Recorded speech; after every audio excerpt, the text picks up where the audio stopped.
I don't know about you guys, but my favorite part of Christmas is obviously the Christmas dinner.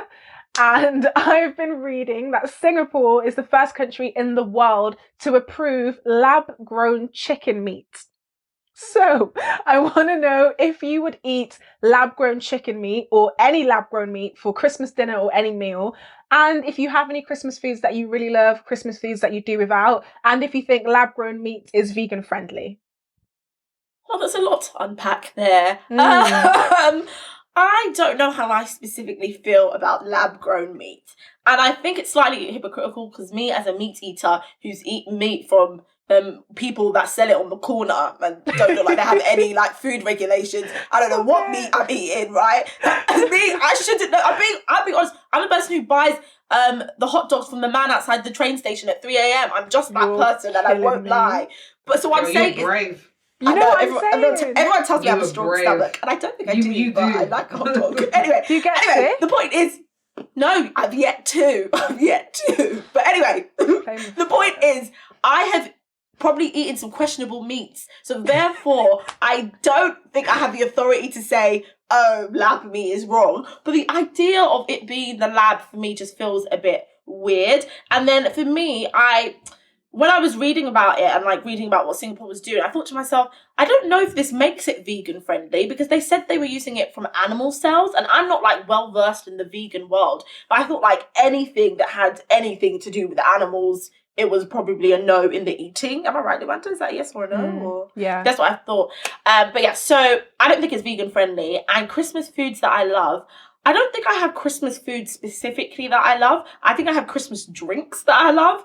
If I was thinking food, it's either going to be those little sausages with the bacon wrapped around. I love.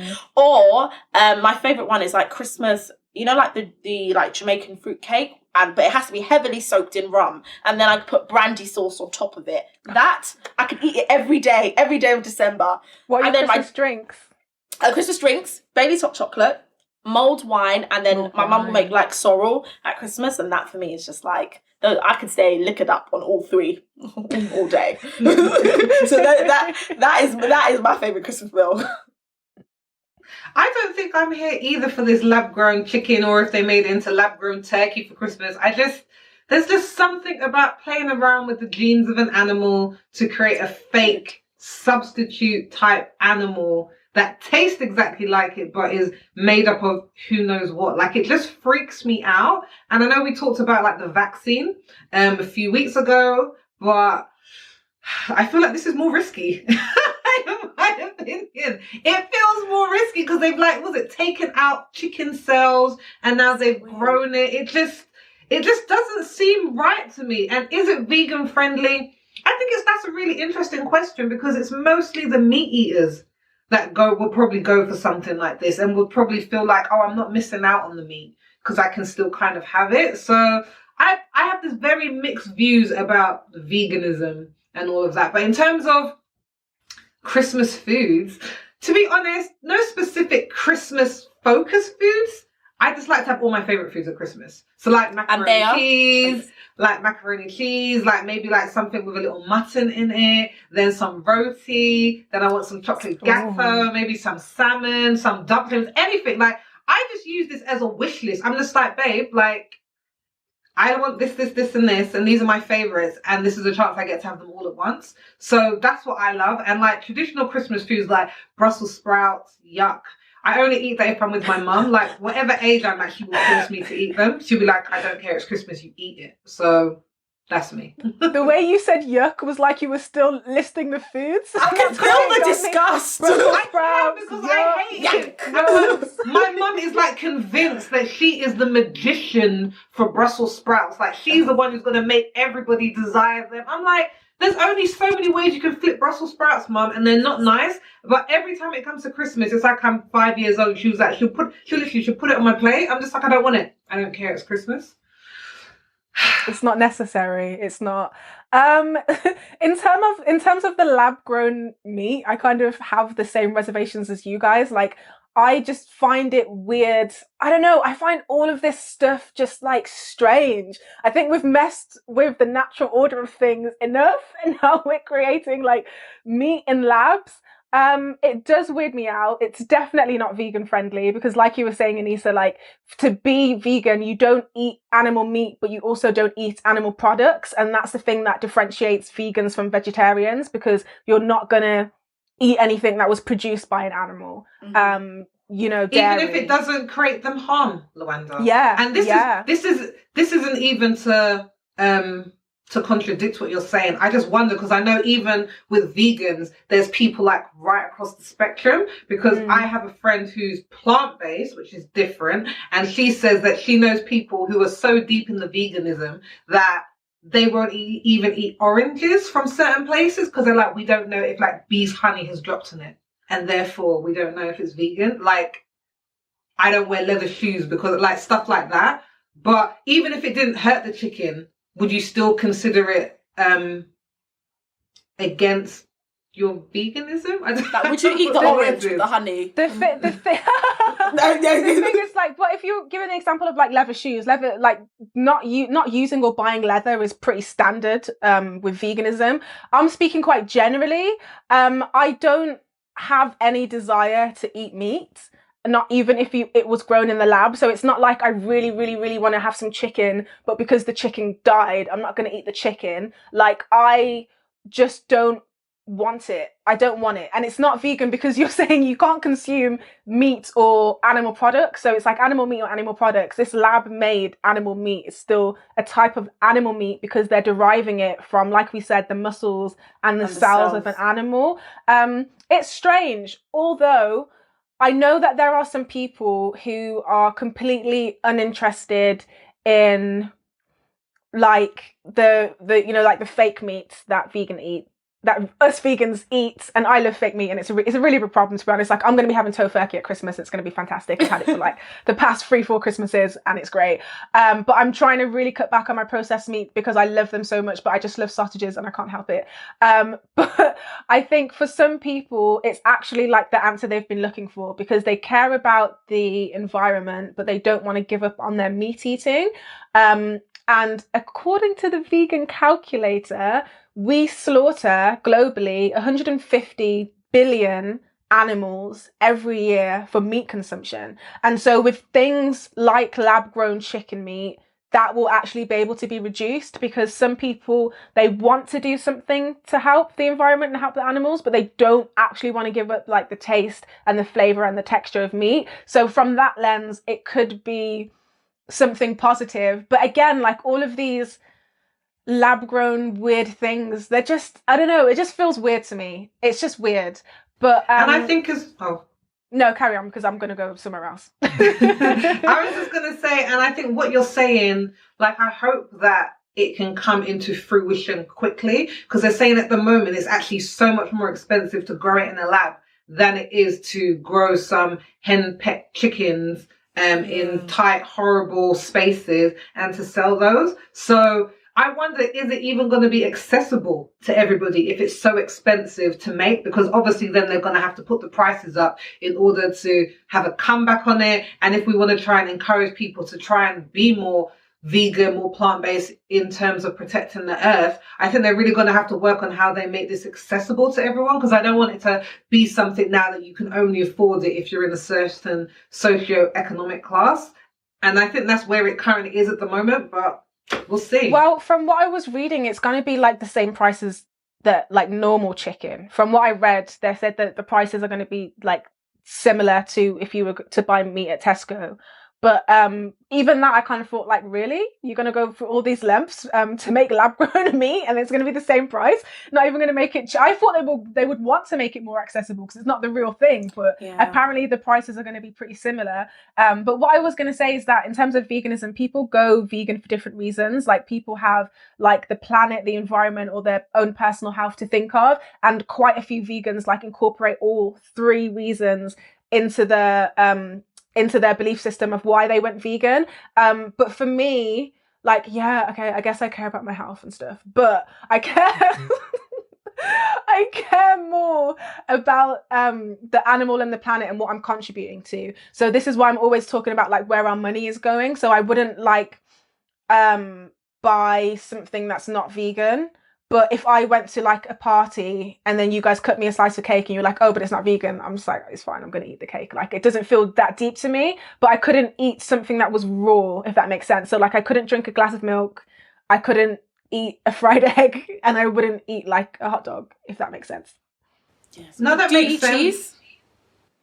Sorry, I don't know. I can't remember the last time I ate cheese, but I know that like last year I fell all the way off with my veganism. Like, I just dived head first back into vegetarianism because I was drinking so much. And like, when you're drunk and you get the munchies and you're ravenous and you eat anything. So I was like, forget chips and curry sauce, I want cheese and chips, I want a pizza.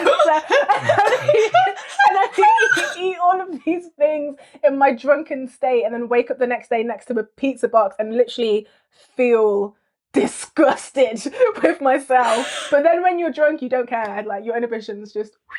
Can I say I loved that reenactment? It was beautiful. I'm like, I don't know how accurate. I loved it. After a night out, like, give me long trees. And did you guys know that, like, apparently cheese is as addictive as cocaine? I can imagine. That's crazy, man. But they say the same for sugar.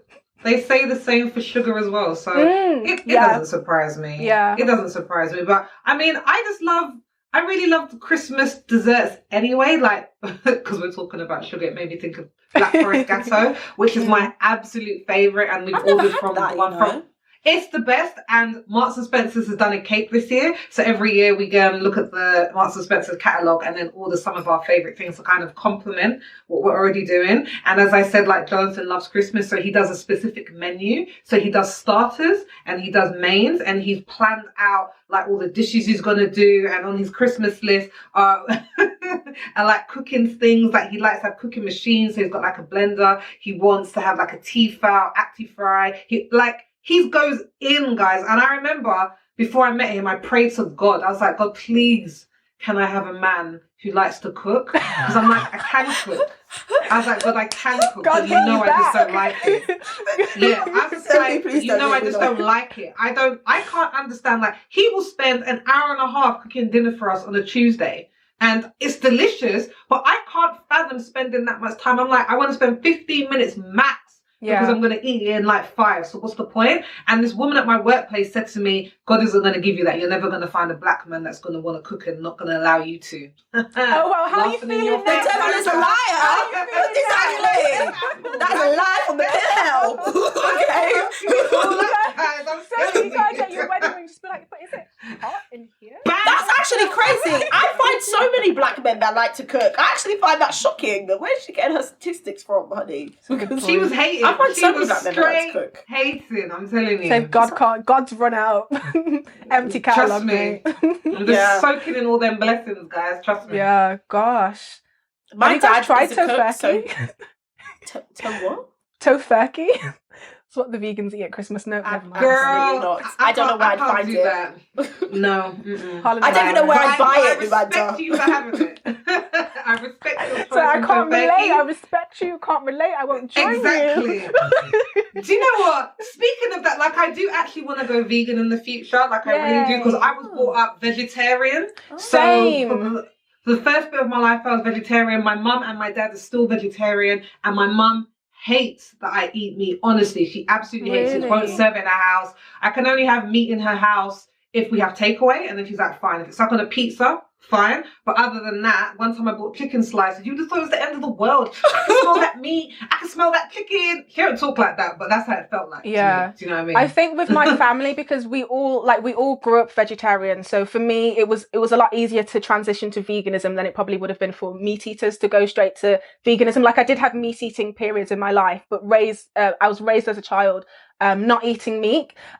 And then but now we're kind of like, we're just up and down, because I think most of my family will eat vegan for at least 90% of the week. Like, some of us only have meat on the weekends. And so when it comes to things like Christmas or personal choice, like, we're not going to like judge each other for it, because we've all watched the documentaries, we all understand what goes inside our bodies, and it's just kind of, at some point, you know, at some point it was just me and my mum eating vegan, and then I think last year's Christmas we had the most plant-based food ever, and then this year it's going to be just me, and everyone else is either like pescatarian or meat eaters. So it goes up and down, but we're not going to kind of like judge someone or shame someone, because it is a process, and because we've all had meat eating periods of our lives, we know that like it can start, it can end, you can come back to veganism. Like I said, fell all the way into vegetarianism last year and it was gross, but I'm back. Do you know what? I like vegans like you, Luanda. You don't like the hardcore ones, Sophie? You're a good black. You know that. Do you know what? I'm not going to say that, but just understanding vegans, because you know there are some there, like you be somewhere, you're having a milkshake, it's the end of the world. You're just like, just chill, like just fall back. It's okay. So I like that you have that kind of flexitarian kind of mindset, because like in my household as well, we only really eat meat on takeaways, because I was brought up vegetarian. I haven't been in the mindset to have meat with every meal. So it's only if like we're having a takeaway, I'll order it, but we don't buy meat in our house. We don't have fish in our house. Like the most we have is like a breaded chicken in the freezer every now and then. So it's going to be easier transition. So yeah, I really like that I don't have to rely on meat, and I know there are other options out there. Unfortunately, I will not be joining the wagon. You know, I'm a massive Never say never, Anissa. No, Luanda, I know. No, Luanda, I know. Okay. Everyone in my family has different dietary requirements, you know, the pescatarians or the vegetarians, or some people who didn't eat pork versus who ate pork. It was a whole thing. And I just eat what I like to eat. And as we know, I also like to eat street meat. So I'm not giving it up. This is what it is. I eat street meat, and that's all I can do, okay? So 2020's been a rough year. 2020's been a rough one. Exactly.